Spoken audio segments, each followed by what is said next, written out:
Assalamualaikum warahmatullahi wabarakatuh. Selamat sore teman-teman. Ketemu dengan saya lagi Luna Maya di Luna Cari Ilmu. Nah, pastinya sore hari ini temanya juga akan sangat menarik, yaitu memaknai ibadah sholat. Wah, seru ya. Tiap hari kita selalu punya tema yang menarik, membuat kita tambah banyak sekali belajar tentang Islam pastinya. Oke teman-teman, langsung aja kita akan bertanya-tanya dengan Pak Ustadz kita, yaitu Ustadz Aceng dari cariustadz.id. Langsung aja kita minta bimbingan beliau untuk tema kita hari ini. Selamat sore Pak Ustadz. Assalamualaikum warahmatullahi wabarakatuh. Waalaikumsalam warahmatullahi wabarakatuh. Selamat sore juga Mbak Luna, apa kabar? Baik, Alhamdulillah. Pak Ustadz, terima kasih banget nih udah mau membimbing kita di sore hari ini. Nah, seperti tadi saya udah cerita sama teman-teman, kalau hari ini kita mempunyai tema yang luar biasa menarik sekali Pak Ustadz, yaitu memaknai ibadah sholat. Wah, luar biasa sekali, Masya Allah. Jadi saya pengen bertanya nih Pak Ustadz, mungkin hal yang paling simpel, makna dari sholat dulu deh. Kadang-kadang kita perlu diingetin dan lebih diperjelas lagi, apa sih maknanya Pak Ustadz? Baik, terima kasih Mbak Luna dan sahabat-sahabat semua. Semoga kita senantiasa berada dalam limpahan keberkahan Allah Subhanahu wa Ta'ala, kapanpun dan dalam kondisi apapun. Amin ya rabbal alamin. Amin. Baik, mengenai sholat. Secara bahasa, sholat diartikan sebagai doa. Sehingga orang yang sedang melaksanakan sholat, dia sejatinya sedang memanjatkan doa kepada Tuhannya, yakni Allah Subhanahu wa Ta'ala. Adapun sholat dalam pengertian istilah syariat adalah serangkaian ibadah yang berupa ucapan dan perbuatan atau aktivitas yang dimulai dengan takbir dan diakhiri dengan salam. Makanya dalam sholat kita mulai dengan takbiratul ihram, Allahu Akbar, dan kita akhiri dengan Assalamualaikum warahmatullahi Assalamualaikum warahmatullahi.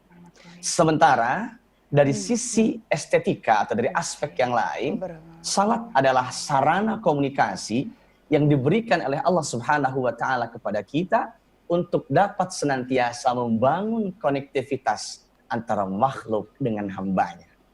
Demikian makna salat, Mbak Luna. Masya Allah, terima kasih Pak Ustadz. Saya sampai merinding bahwa ternyata itu adalah sarana yang paling yang bisa kita lakukan setiap hari untuk dekat sama Tuhan kita pastinya. Saya mau tanya juga nih Pak Ustadz, kapan sih pertama kali Allah memerintahkan kita untuk sholat? Baik, untuk pertama kalinya sholat diperintahkan oleh Allah Subhanahu wa Ta'ala pada tahun ke-10 setelah Nabi Muhammad diangkat menjadi Nabi, setelah Nabi Muhammad diangkat menjadi Rasul. Jadi peristiwa itu berdekatan dengan 1 tahun yang disebut dengan Amul Huzni. Amul Huzni itu diartikan dengan tahun kesusahan. Kenapa dikatakan demikian? Karena pada tahun itu Rasulullah SAW ditinggal wafat oleh 2 orang terkasihnya, oleh 2 orang tercintanya, yakni Pamanda Abu Talib dan istrinya Sayyidah Khadijah alaihissalam. Beberapa bulan setelah Rasulullah SAW ditinggal wafat oleh 2 orang terkasihnya, yakni Abu Talib dan Sayyidah Khadijah tadi, maka kemudian Rasulullah diisrakan dan dimi'rajkan oleh Allah Subhanahu wa Ta'ala sampai ke Sidratul Muntaha. Dan oleh dari Isra dan Mi'raj inilah salah satunya adalah disyariatkannya perintah salat sebagai sarana untuk menjadi media komunikasi antara Allah Subhanahu wa Ta'ala dan makhluknya, termasuk kita semua sebagai umat Nabi Muhammad SAW. Masya Allah. Dan kita sudah diberikan kemudahan dengan cara bersolat, dengan tata keramanya, dengan tata caranya. Tapi sebagai orang umat muslim nih Pak Ustadz, seberapa pentingnya sih sholat buat kita? Oke, baik Mbak Luna. Sebelum saya menjawab seberapa pentingnya salat bagi kita sebagai umat Islam, perlu kiranya kita bertanya seberapa pentingnya nyawa bagi kita, seberapa pentingnya relasi, menjaga relasi bagi kita, seberapa pentingnya menjaga persaudaraan bagi kita, seberapa pentingnya menjalin komunikasi yang baik dengan keluarga kita, dengan orang-orang yang kita cintai, dengan orang-orang yang kita kasihi, dengan orang-orang yang kita sayangi. Jika jawaban dari semua itu adalah sangat penting, maka apalagi sholat. Karena Betul. salat adalah Ya. menjaga konektivitas, menjaga keterhubungan kita dengan yang menciptakan kita, dengan yang menciptakan orang tua kita, dengan yang menciptakan orang yang kita sayangi, dengan yang menciptakan rekan kerja kita, dengan yang memberikan kita nyawa. Kalau oksigen adalah penting bagi kita, kalau menjaga hubungan baik dengan orang tua kita dan orang-orang terkasih kita adalah penting bagi kita, mestinya apalagi dong menjaga konektivitas kita dengan yang menciptakan kita dan mereka semua, dengan yang menciptakan bumi dan segala isinya, dengan yang menciptakan segala sesuatu yang ada di jagat raya ini. Harapannya dengan salat setiap umat Islam tidak pernah terlepas koneksinya, tidak pernah terlepas keterikatannya dan keterhubungannya dengan Allah Sang Pencipta, dengan Allah Sang Maha Segalanya. Itu yang pertama. Yang kedua, orang yang menjaga salatnya berarti dia sedang menjaga pilar paling penting dalam agamanya.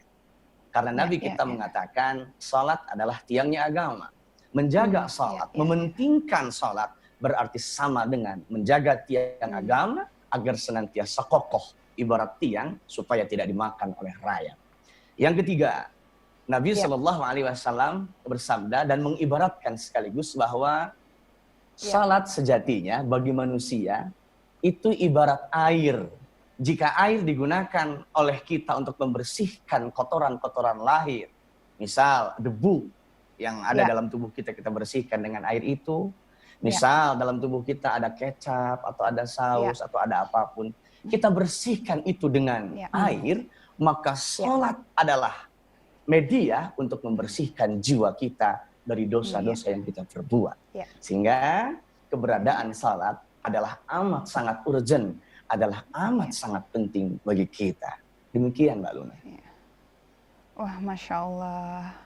Ini saya belajar setiap hari itu benar-benar rasanya tuh apa ya Ustadz ya. Banyak sekali yang saya dapat hari ini dan mudah-mudahan teman-teman juga banyak mendapatkan ilmu pada hari ini. Dan jadi pertanyaan terakhir sekali, terakhir saya Pak Ustadz untuk hari ini.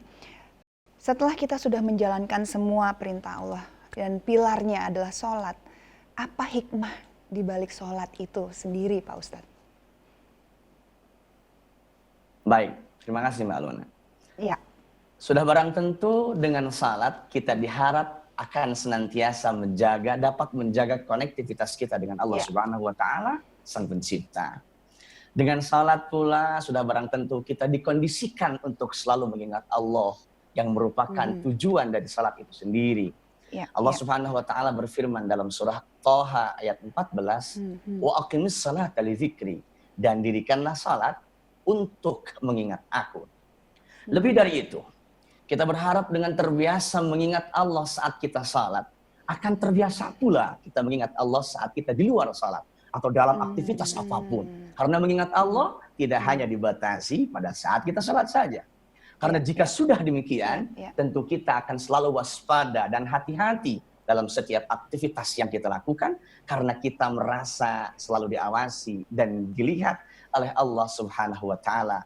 Karena sejatinya Allah tidak pernah lalai dan tidak pernah lupa dengan apa yang kita lakukan dan apa yang kita kerjakan. Allah selalu mengetahui dan mengawasi apa dan segala aktivitas kita. Demikian Mbak Luna. Wah, Masya Allah. Terima kasih nih Pak Ustadz. Jadi boleh saya tarik sedikit kesimpulan kenapa sholat begitu penting bagi umat Islam adalah agar kita selalu menjaga konektivitas kita kepada Sang Pencipta dan selalu membuat kita teringat akan Allah sehingga menjauhkan kita dari segala larangannya, dan yang pastinya yang paling penting adalah membersihkan kita dari hal-hal yang tidak baik. Begitu ya Pak Ustadz ya? Betul, betul sekali Mbak Luna. Bagus sekali kesimpulannya. Ya. Betul sekali. Ya, terima kasih Pak Ustadz untuk hari ini. Selamat menjelang berbuka puasa Pak Ustadz. Semoga puasanya lancar dan kita ketemu lagi besok. Amin, amin. Insyaallah. Assalamualaikum warahmatullahi wabarakatuh. Waalaikumsalam warahmatullahi wabarakatuh. Nah itu dia tadi pembelajaran kita hari ini dari bimbingan Pak Ustadz Aceng dari cariustad.id. Nah mudah-mudahan sore hari ini menjelang berbuka pastinya kita bisa menambah ilmu kita terhadap agama kita sendiri. Baik teman-teman, terima kasih udah menonton hari ini. Kita ketemu lagi besok di jam yang sama. Dan selamat berbuka puasa. Dan assalamualaikum warahmatullahi wabarakatuh. Sampai jumpa.